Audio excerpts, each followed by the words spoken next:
Coming up on Fulton Today, seeking solutions for a vulnerable population. I'm Priscilla Ortega. Leaders from the justice and mental health community use their influences to address the high number of mentally ill inmates. I'll have that story coming up. And we're celebrating 40 years of helping offenders become useful and productive citizens of the community.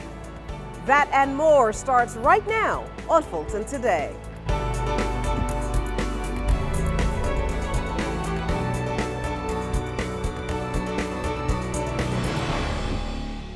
Welcome to Fulton Today, everyone. Fulton County's justice partners are looking for ways to curb the number of inmates who have mental illness in the county jail. Now, Superior Court judges and administrators convened a mental health task force to try to help and address this issue. FGTV's Priscilla Ortega has a look at this first meeting. Shania, this kickoff meeting was the first step in a 3-year process to address the number of mentally ill inmates at the Fulton County Jail. Justice leaders plan to use a $250,000 federal grant, which was awarded to the Superior Court of Fulton County to help reach that goal. This is huge for our community. Members of the newly formed Fulton County Justice and Mental Health Task Force fill a room at the Metropolitan Library to discuss a growing problem at jails. The Fulton County Jail has 2,500 people in it, and 1/3 of those people are on psychotropic meds. It's a huge problem, and the justice system is ill-equipped to deal with that sort of problem. Organizers say without change, those with mental illness will continue to cycle through the justice system. The task force plans to use federal grant funds to create an action plan that will improve outcomes for the mentally ill involved in the jail. We'll be looking to implement some really strong initiatives that will really change and reform the whole concept of mental health in Fulton County. Mental health partners hope the public gets involved in working on a solution as well. Once everybody understands the parameters about what's going on and how broken the system actually is, there's generally an upswelling of interest and support, but it has to be laid out clearly in front of the public. The task force is utilizing the National Step Up initiative as a guide for this process. So that means the next step is to collect and review data on the prevalence of mental illness in jails and assess the needs. Reporting from downtown Atlanta, I'm Priscilla Ortega for FGTV. Fulton's top prosecutor is sworn in for his 6th term and then swears in his own entire department. So help me God. Thank you all so much, the staff, the remaining staff of the Fulton County DA's office. Thank you all very much.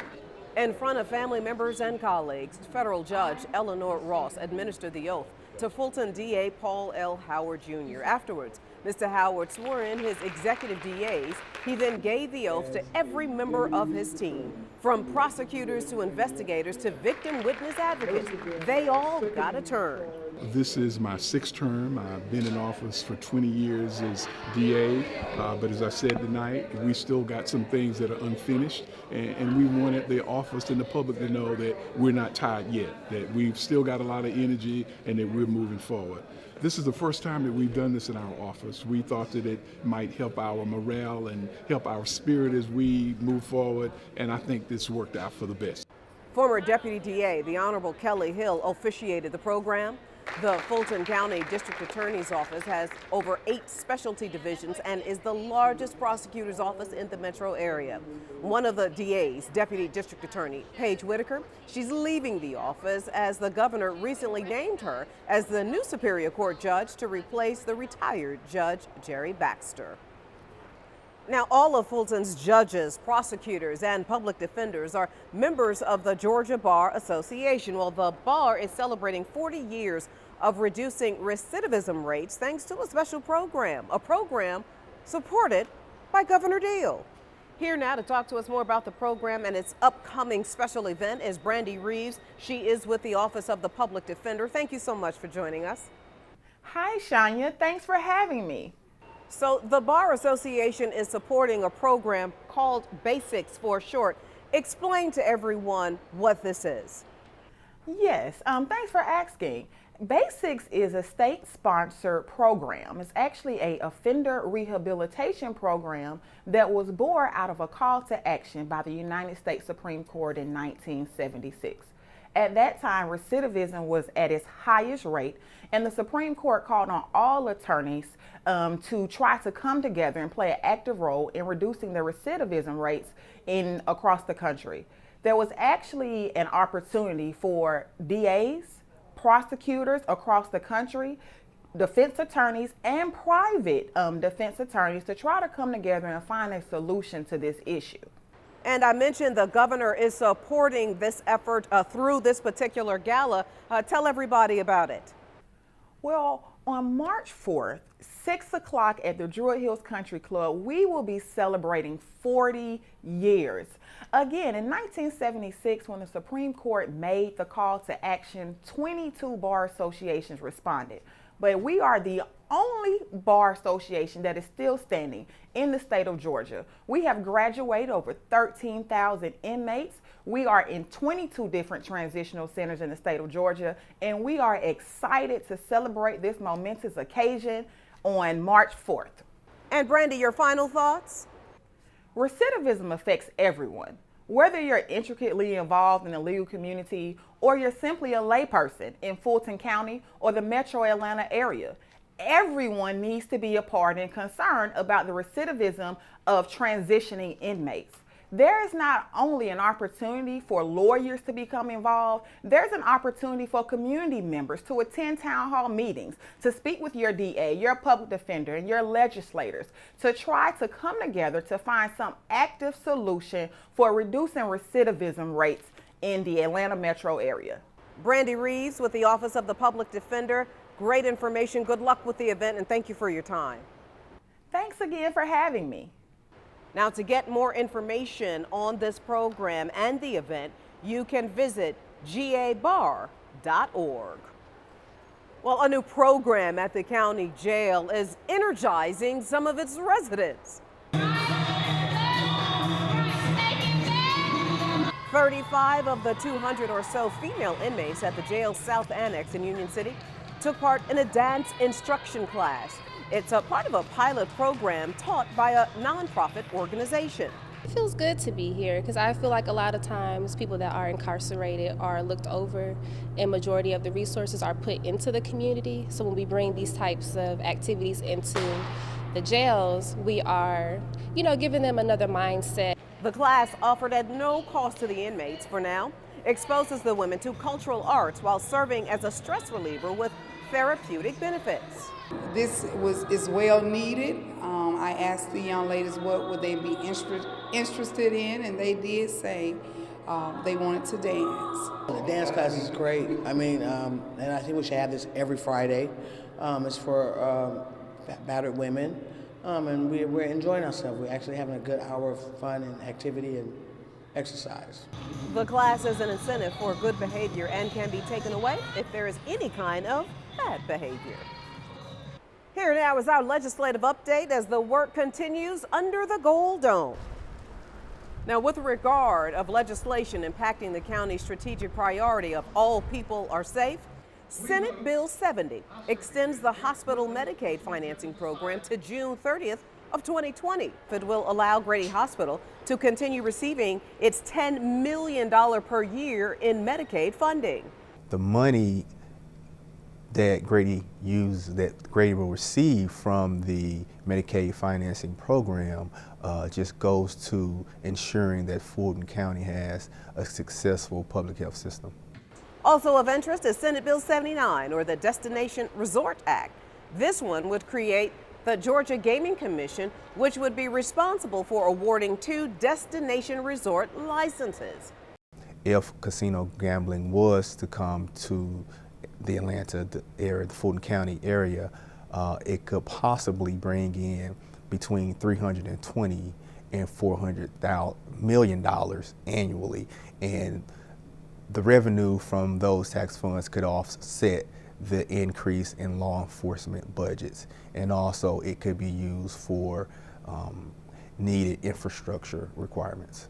Fulton and Gwinnett counties fit the qualifications needed for one of those licenses due to their high population and capability to hold a resort facility and a 1,000-bed hotel in a convention district. And still to come, details on what has changed since the chairman hit the road to help address the county's stray dog problem. That and more in our district by district coverage next.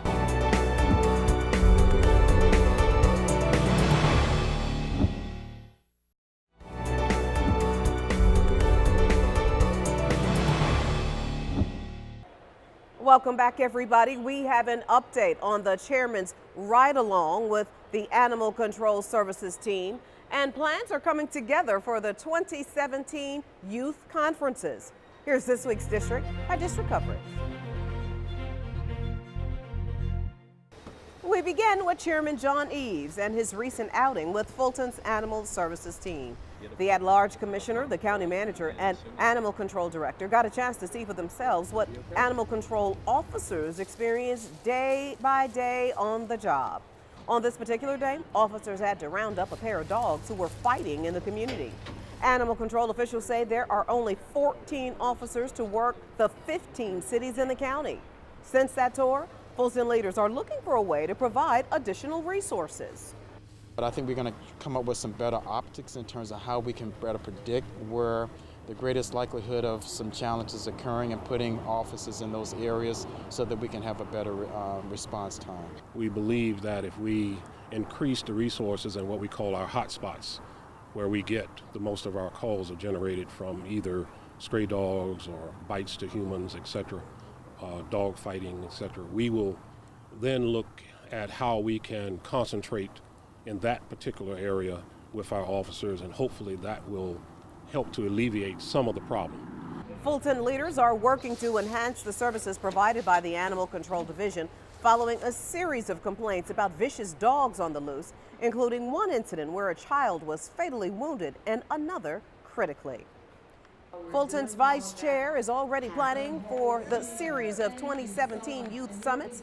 District 4 Commissioner Joan Garner and county staff have started the initial coordination efforts for the Don't Touch the Fire annual conference, and early talks are underway for the Emerging Leaders Conference later in the year. Don't Touch the Fire is planned for March. The goal of the conference is to focus on the county's strategic plan of being self-sufficient. So really bringing in young people and young adults to hear from former gang leaders, to hear from law enforcement, as well as their own peers to make better choices. So our theme this year is your choice, success or failure. As in years past, the commissioner invites at-risk young people to the Don't Touch the Fire event. The Emerging Leaders Conference is tailored to students who are in leadership positions in school or who show leadership skills. Contact the Aging and Youth Services Department for more information. And finally, in District 6, Commissioner Emma I. Darnell joins the Union City Mayor and residents for the grand reopening of the at-risk Community Center. Fulton County partnered with the city to help provide expanded services for the seniors who participate in the center's programs. We're just so pleased to have this opportunity to join with Mayor Williams, his staff, and the entire Union City community as we open this expanded center and location for the seniors of this community. We certainly hope that we will continue, not only today, but in the future, to ensure that our children are protected and that our seniors are respected throughout this district. We have a group of seniors here who are just ecstatic with what will take place here with the fitness program, the computer classes, the healthy cooking classes, the quilting classes. I could go on and on, but we're just excited about this opportunity. Now, the Community Center's senior program is located at 5285 Lakeside Drive in Union City. To get more information about the services and times of operation, you can visit the Union City website.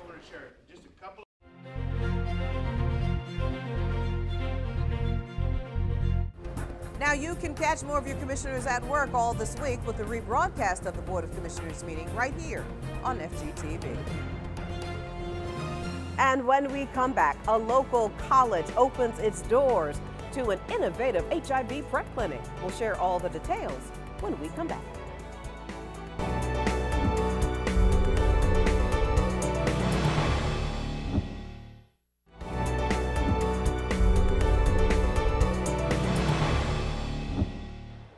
Fulton County teams up with Morehouse College to bring an innovative HIV preventive tool to the campus. FGTV's Lynn Vaughn has more on the PrEP Clinic. The new college HIV PrEP Clinic is a first for the county because of its location. This is just a great day here in Fulton County in terms of us taking a major step in the right direction to address HIV and AIDS in our communities. The PrEP Clinic is for those at high risk of contracting HIV. Fulton Health opened the first PrEP clinic in the southeastern United States 1 year ago this month at the Aldridge Health Center. Now, those who qualify will be prescribed a daily pill that greatly reduces the chances of contracting HIV. Morehouse representatives say this will have a great impact on the campus. Safety is multiplicative in that fundamentally it's about their health and their well-being, their livelihood, but secondly, it is integral to the work associated with enabling young scholars, burgeoning scholars, to thrive. Studies consistently rank Atlanta among the highest in the country when it comes to new HIV diagnoses. Organizers hope the clinic will help contribute to reversing that trend, especially if more PrEP clinics are opened up at other campuses. This is the first college that we are aware of that has a PrEP clinic on its campus. And Fulton County is going to be a leader in terms of addressing this issue in terms of the college population. We plan to expand this effort to the other colleges and universities in the metropolitan Atlanta area. The college HIV PrEP clinic is funded through a public-private partnership with Kaiser Permanente of Georgia helping to subsidize the costs. Reporting for FGTV, I'm Lynn Vaughn. Thank you very much, Lynn. To get details about the county's PrEP clinic, you can call 404-613-4708. A room full of seniors learned the warning signs of dementia. A behavioral health assistant led the Dementia and Alzheimer's Presentation at the Helene S. Mills Senior Multipurpose Facility. Now, according to the Alzheimer's Association, dementia is a term that describes a range of symptoms associated with memory loss, and Alzheimer's disease accounts for up to 80% of the cases. Organizers say the warning signs for dementia include forgetfulness, depression. Other signs could include a dramatic change in diet or sleep habits or social activities. We want them to be able to take away to know that when they do have those symptoms that it could be symptomatic of a bigger condition, and that they should start to seek the help for it, and or if they're caring for a loved one, to also consider self-care for themselves, because they have to put as much energy in their mental health as they do their physical health. Behavioral health specialists recommend seniors stay active both mentally and physically in order to help prevent dementia. Fulton employees help solve a winter blood shortage by rolling up their sleeves. The American Red Cross set up shop at the South Fulton Service Center so that employees had the chance to easily donate. The Red Cross is especially in need this time of year due to fewer people giving blood during the holiday months. Employees and residents gave at least a pint, and some gave more if they could. I have that wonderful O positive, so people tend to need it. I can give it to everybody, I think, but can't take it. So I just go ahead and I give a double donation every time I come, so I can get 4 times a year. It's important to help in any way possible. If blood is needed, hey, if you can give it, if you're healthy, go ahead and give it. Red Cross workers say the whole process takes about an hour, which includes the questionnaire. The actual donation takes about 8 to 10 minutes, and then there is time for rest and refreshments. Eligible donors are allowed to give blood every 56 days. If you want to help with the winter blood shortage, go to redcrossblood.org. Up next on Fulton Today, looking for something for your child to do during the spring break? We'll have details coming up next.